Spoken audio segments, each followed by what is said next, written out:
اللہ کے تمام دوستوں کو رمضان اسپیشل میں حق اللہ بسم اللہ۔ جیسا کہ ہم نے کل توبہ کے حوالے سے بات کی اور قرآن استدلال کی روشنی میں اس کا تجزیہ کیا تاکہ ہم توبہ کے کانسیپٹ کو اچھے طریقے سے سمجھ سکیں اور اس سے فیض حاصل کر سکیں۔ آج ہم بات کریں گے ایک مختصر سی گفتگو نفس مطمئنہ کے حوالے سے۔ قرآن حکیم کے پارہ نمبر 30 سورہ فجر کی آخری 3 آیات میں نفس مطمئنہ کی جو ڈیفینیشن ہے وہ اس طرح آئی ہے: اے اطمینان والی روح، تو اپنے پروردگار کی طرف چل، اس طرح کہ تو اس سے خوش اور وہ تجھ سے خوش، پھر تو میرے بندوں میں داخل ہو جا اور میری جنت میں داخل ہو جا۔ تو اس میں نفس مطمئنہ کا ذکر کیا گیا ہے، یعنی نفس مطمئنہ اس وقت حاصل ہوتا ہے جب انسان ہر حالت میں اللہ سے راضی ہو اور اللہ اپنے بندے سے راضی ہو۔ رضا الہی کا یہ درجہ حب الہی سے استوار ہوتا ہے اور حب الہی کا واحد زینہ حب رسول صلی اللہ علیہ وآلہ وسلم۔ قرآن مجید کے پارہ 3 میں سورہ آل عمران کی آیت نمبر 31 میں ارشاد الہی ہے: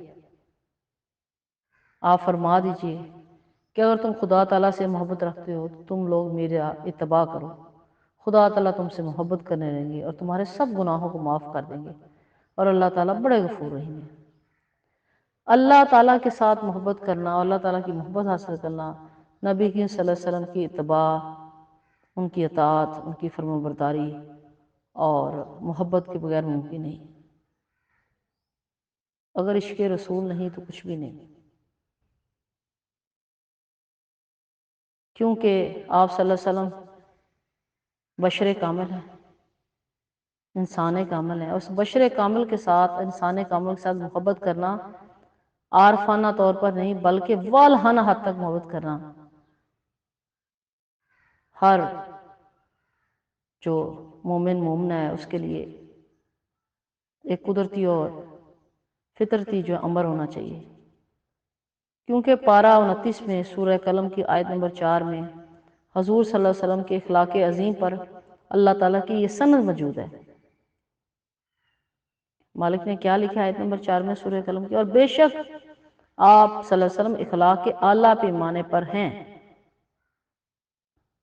یہاں میں آپ کے حسن اسماء کے حوالے سے، اخلاق کے حوالے سے 3 اور آیات جو ہے وہ آپ کے گوش گزار کروں گی۔ تو سورہ الاعراف کی آیت نمبر 199 میں رب محمد فرماتے ہیں نبی کے صلی اللہ علیہ وسلم کے اخلاق اور ان کے بلند اخلاق کے بارے میں کہ سرسری برتاؤ کو قبول کر لیجیا کیجیے اور نیک کام کی تعلیم کر دیں اور جاہلوں سے کنارہ ہو جایا کیجیے۔ پھر پارہ نمبر 17 میں سورہ الانبیاء آیت نمبر 107 میں رب محمد فرماتے ہیں کہ اخلاقیات میں جو انہوں نے فرمایا کہ اس سے زیادہ سادہ اور جامع تعلیم ناممکن ہے۔ ہم نے آپ کو کسی اور بات کے واسطے نہیں بھیجا مگر دنیا جہان کے لوگوں پر رحمت کرنے کے لیے۔ سبحان اللہ۔ اس سے ثابت ہوتا ہے کہ حضور کی رحمتیں اور برکتیں آپ کے قصد کے بغیر تمام عالم کو پہنچتی ہیں، جیسے سورج کی شعائیں اس کے قصد کے بغیر اور علم کے بغیر سب کو پہنچتی ہیں۔ وہی ہے جس نے ناخواندہ لوگوں میں انہی میں سے ایک پیغمبر بھیجا جن کو اللہ تعالیٰ کی آیتیں پڑھ پڑھ کر سنائے اور ان کو پاک کرے اور ان کو کتاب اور دانش مندی سکھائے، اور یہ لوگ پہلے سے کھلی گمراہی میں تھے اور دوسروں کے لیے بھی جو ان میں سے ہونے والے ہیں، لیکن ہنوز ان میں شامل نہیں ہوئے، اور وہ زبردست حکمت والا ہے۔ اس طرح مالک نے کھول کھول کے نبی کی صلی اللہ علیہ وسلم کے ان کی بلند اخلاق حسنہ کو اور جو ہے ان کی شان کریمی رحیمی کو بیان جو فرمایا۔ ان تمام جو یہاں پہ میں نے عرض کی ہیں قرآنی آیات اور اس میں اگر ہم تھوڑا سا سوچیں تو اس میں اس بات کا ثبوت ہے کہ حضور صلی اللہ علیہ وسلم کا فیض امت پر قیامت تک جاری رہے گا، کیونکہ جو ان میں سے ہونے والے ہیں لیکن ہنوز ان میں شامل نہیں ہوئے، ان میں سب آگے، اور جو ایمان نہیں لائے یا بوجہ اس کے کبھی پیدا ہی نہیں ہوئے، چنانچہ اس میں تمام امت قیامت تک حضور کے فیض جاریہ کے تحت آ گئے۔ حضور کے اخلاق کے متعلق حضرت عائشہ صدیقہ رضی اللہ تعالیٰ عنہ کا قول ہے، آپ کا خلق قرآن ہے، گویا اس آسمانی کتاب کی عملی حالت کو وجود کا لباس پہنا کر محمد نام رکھ دیا گیا صلی اللہ علیہ وآلہ وسلم۔ تو یہاں تھوڑا سا نبی صلی اللہ علیہ وسلم کے حوالے سے نفس مطمئنہ کو آپ کو سمجھانے کی کوشش کی ہے۔ تھوڑا مزید اسے کھولوں گی کہ ہر انسان جسم اور روح سے مرکب ہے۔ اگر بدن کے اعضاء متناسب ہوں اور سڈول ہوں، ان میں ایک مناسبت ہو، تو اس کا نام خوبصورتی ہے، لیکن روحانی سطح پر قواعد نفسانیہ کے معتدل یا متوازن ہونے کے نام حسن الخلق یعنی خوبصورتی ہے۔ یعنی ایک ہوتا ہے ظاہری حسن، ایک ہوتا ہے باطنی حسن۔ باطنی حسن مراد آپ کی سیرت ہے۔ اب روح کی جو باطنی ترکیب ہے، جن قوتوں اور کیفیتوں سے قائم ہوتی ہے، ان میں 4 قوتیں بنیادی درجہ رکھتی ہیں: قوت علم، قوت غضبیہ، قوت شہوت اور قوت عقل۔ ان کو تمام قوت نفسانیہ میں اگر اعتدال رہے، توازن رہے اور میانہ روی کے زائل یا کم و بیش ہونے سے بد خلقی اور بد سیرتی پیدا ہوتی ہے۔ لیکن اگر روح کے یہ چاروں اجزاء یعنی کہ قوت علم، قوت غضبیہ، قوت شہوت اور قوت عقل، ان کے درمیان اگر بیلنس رہے، اعتدال قائم رہے، میانہ روی قائم رہے، تو کیا ہوگا؟ خلق حسن ہوگا۔ اور جب خلق حسن ہوگا تو کیا ہوگا؟ اللہ تعالیٰ کو حسن سیرت مرغوب ہے، اور نفس کی اصلاح اور اس کی درستگی کا بندوں کو حکم دیا گیا ہے۔ شریعت کے احکام کا بھی یہی مقصد ہے۔ قرآن مجید کی ساری تعلیم کا یہی خلاصہ ہے کہ قواعد باطنیہ کو پکیزہ، معتدل اور حسین بنا کر خدا کے حضور میں حاضر ہوئے۔ نفس مطمئنہ کا بھی یہی مفہوم ہے۔ تو قوت غضبیہ میں اعتدال کا نام کیا ہے؟ یعنی جو آپ کو بہت غضب کی قوت، اس کے اعتدال کا نام ہے شجاعت ہے، اور جس کا جو ثمر کیا ہے؟ جود و سخا، ہمت، دلیری، بردباری، استقلال، صبر و وقار، نرمی و ملائمت و غصہ کے ضبط کرنے کی طاقت ہے۔ اگر یہ چیز اعتدال ہو تو کیا ہے؟ یہ میں نے اوپر بیان کیا ہے۔ لیکن اگر یہ حد سے بڑھ جائے تو کیا ہے؟ شیخی مارنا، غصے سے بھڑک اٹھنا، انجام نہ سوچ کر ندامت اٹھانا، تکبر کرنا، خود پسندی اور اپنے آپ کو اچھا سمجھنا۔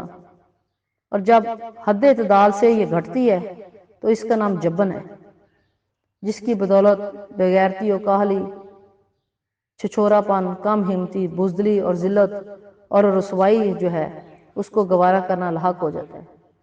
یعنی کوئی بھی چیز مالک نے نہ اس کا ہے کہ حد سے بڑھو، نہ حد سے کم ہو، میانہ روی اختیار کریں۔ تو اگر قوت غضبیہ میں اعتدال کریں گے اس کا ثمر آپ پائیں گے۔ اگر وہ بڑھ جائے گی تو وہ طہور بن جائے گی، اگر وہ کم ہو جائے گی تو وہ جبن بن جائے گی۔ اسی طرح قوت شہوت ہے کہ اعتدال کا نام کیا ہے؟ عفت ہے، جس کے کیا ہیں؟ جس کے ثمرات ہیں حیا ہے، پارسائی ہے، رضا ہے، قناعت ہے، خوف خدا ہے، مخلوق کے ساتھ احسان و سلوک ہے۔ لیکن یہی جب قوت شہوت اعتدال چھوڑ کر کم یا زیادہ ہوتی ہے تو کیا ہوتا ہے؟ حرص و لالچ، خوشامد و چاپلوسی، عاجز مخلوق پر روب ڈالنا، غریبوں کو حقارت کی نظر سے دیکھنا، بے حیائی، فضول خرچی، ریا، فریب، تنگ دلی، حسد اور کینہ پروری، بغض، اناد جیسی بری خصلتیں ظاہر ہوتی ہیں۔ اب تیسری جو جاتی ہے وہ آتی ہے آپ کی یہ میں نے قوت پہلے تو علم بیان کیا، قوت غضبیہ کو میں نے وہ ایکسپلین کیا علم کی قوت سے تو آپ سارا سمجھتے ہیں، اور پھر قوت شہوت کے بارے میں آپ کو بتایا۔ اب آتا ہے قوت عقل۔ تو عقل کا اعتدال جو ہے وہ ذکا کہلاتا ہے، جس کے ثمرات ہیں فراست، اصابت رائے، ناموس لطافت کا تحفظ، حفظ مراتب، شرعی حدود کی حفاظت، ابدیت و عز کا احساس، خدا شناسی، اپنے مولا کی قدردانی، جس کی بدولت اطاعت میں محویت اور آخرت پر ترجیح ظاہر ہوتی ہے۔ جب اس میں کمی بیشی ہوتی ہے تو کیا ہوتا ہے؟ جب تو پھر کن ذہنی، مکاری، جال سازی، حماقت و حسرت، ایذا رسانی اور بے رحمی کی بری خصلتیں صادر ہوتی ہیں۔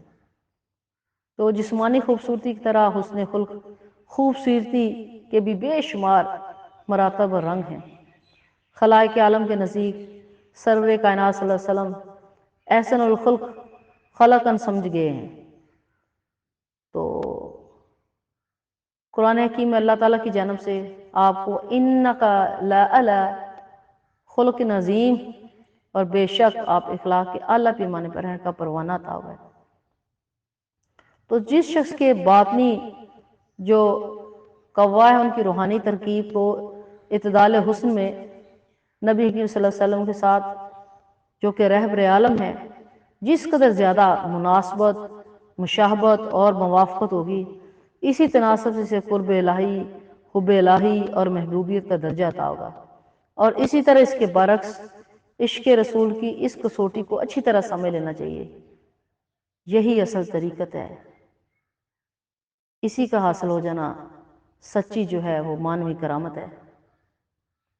تو اللہ تعالیٰ ہمیں بھی نبی کی صلی اللہ علیہ وسلم کے جو عملی طور پر ان کی طریقت کو اپنانے کی توفیق دے، اور ایک اعتدال پیدا کرنے کی توفیق دے تمام قواعد باطنی میں، تاکہ ہم نفس مطمئنہ کی طرف جو ہے وہ بڑھ سکیں، اور سورہ فجر کی اس آیت کو جو کہ مالک نے بیان کیا ہے، اس کا حقیقی جو ہے ہم مطلب سمجھ سکیں اور اس کا ثمر کھا سکیں، جس میں مالک نے کہا ہے اطمینان والی روح تو اپنے پروردگار کی طرف چل، اس طرح کہ تو اس سے خوش اور وہ تو اس سے خوش، پھر تو میرے بندوں میں داخل ہو جا اور میری جنت میں داخل ہو جا۔ ہمیں اللہ تعالیٰ سے ہر حال میں مالک راضی ہونے کی توفیق دے۔ اللہ جب ہم سے راضی ہوگا، ہم اللہ سے راضی، تو یقیناً ہم نفس امارہ اور لفظ لوامہ سے نکل کر نفس مطمئنہ میں داخل ہوں گے۔ آج کے لیے اجازت دیجیے۔ حق اللہ، بسم اللہ۔